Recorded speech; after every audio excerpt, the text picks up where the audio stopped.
Once upon a midnight dreary, while I pondered weak and weary over many a quaint and curious volume of forgotten lore, while I nodded, nearly napping, suddenly there came a tapping, as of someone gently rapping at my chamber door. "'Tis some visitor," I muttered, "tapping at my chamber door. Only this, and nothing more." Ah!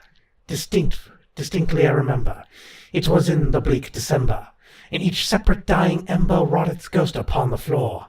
Eagerly I wished the morrow, vainly I had sought to borrow from my books surcease of sorrow, sorrow for the lost Lenore, for the rare and radiant maiden whom the angels named Lenore, nameless here forevermore. And the silken, sad, uncertain rustling of each purple curtain thrilled me, filled me with fantastic terrors never felt before, so that now too still the beating of my heart I stood repeating, "'Tis some visitor entreating entrance at my chamber door. Some late visitor entreating entrance at my chamber door. This it is, and nothing more." Presently my soul grew stronger, hesitating then no longer. "Sir," said I, "or madam, truly your forgiveness I implore, but the fact that I was napping, and so gently you came rapping, and so faintly you came tapping at my chamber door, that I scarce was sure I heard you. Here I opened wide the door, darkness there, and nothing more." Deep into that darkness peering, long I stood there, wondering, fearing, doubting, dreaming dreams no mortal ever dared to dream before. But the silence was unbroken, and the stillness gave no token, and the only word there spoken was the whispered word, "Lenore?" This I whispered, and an echo murmured back the word, "Lenore." Merely this, and nothing more.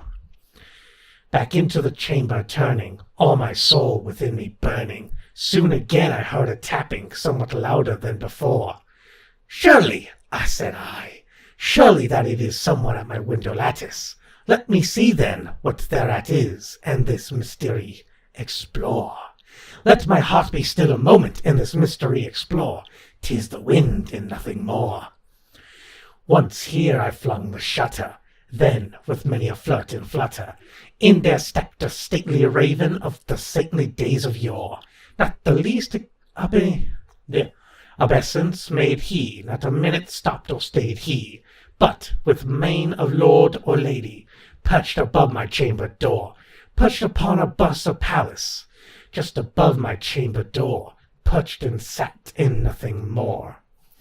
Then this ebony bird beguiling my sad fancy into smiling, by the grave and stern decorum of the countenance it wore, "Though thy crest be shorn and shaven, thou art sure no craven, ghastly grim and ancient raven, wandering from nightlier shore. Tell me that thy lordly name is on the night's plutonium shore." Quoth the raven, "Nevermore."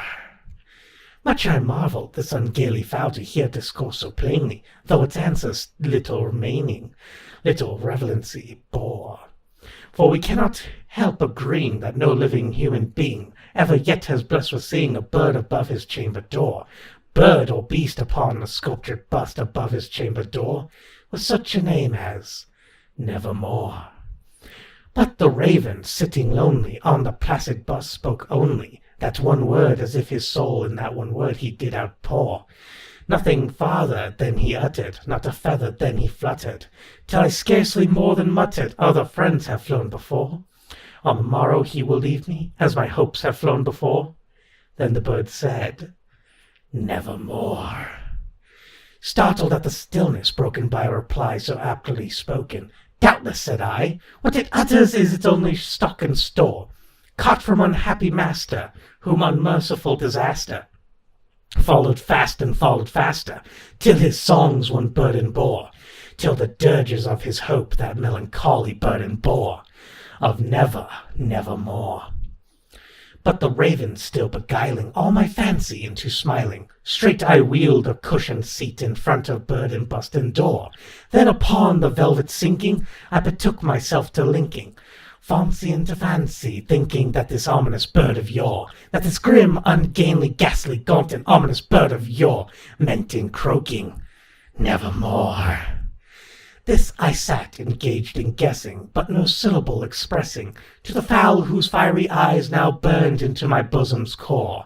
This and more I sat divining, with my head at ease reclining, on the cushion's velvet lining that the lamp light gloated o'er. But whose violet lining that the lamp light gloating over? She shall pass, nevermore.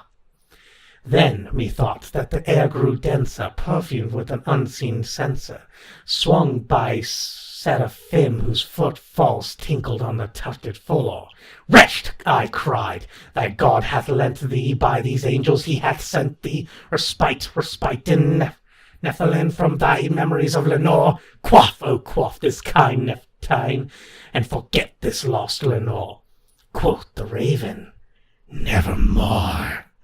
Prophet, said I, thing of evil, prophet still, if bird or devil, whether Templar sent, or whether tempest tossed thee here the shore, desolate yet all daunted, in this desert land enchanted, on this home by horror haunted, tell me truly, I implore, is there balm in Gilead? Tell me, I implore.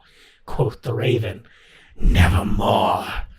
Prophet, said I, thing of evil, prophet still, if bird or devil, by that heaven that bends above us, by that God we both adore, tell this soul with sorrow laden, within the distant Iden, it shall clasp a saint and maiden from angel's name Lenore, clasp a rare and radiant maiden from the angel's name Lenore.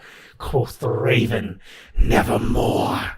Be that word a sign of parting, bird or fiend, I shrieked, upstarting. Get thee back into the tempest and the night's Plutonian shore. Leave no black plume as token of thy soul hath spoken. Leave thy loneliness unbroken. Quit the bust upon my door. Take thy beak from out my heart and take thy form off my door. Quoth the raven, nevermore. And the raven never flitting, still is sitting on the pallid buster palace up just above my chamber door, and his eyes have all the seeming of a demon's that is dreaming. And the lamplight over him streaming throws his shadow on the floor, and my heart from out that shadow that lies floating on the floor shall be lifted nevermore.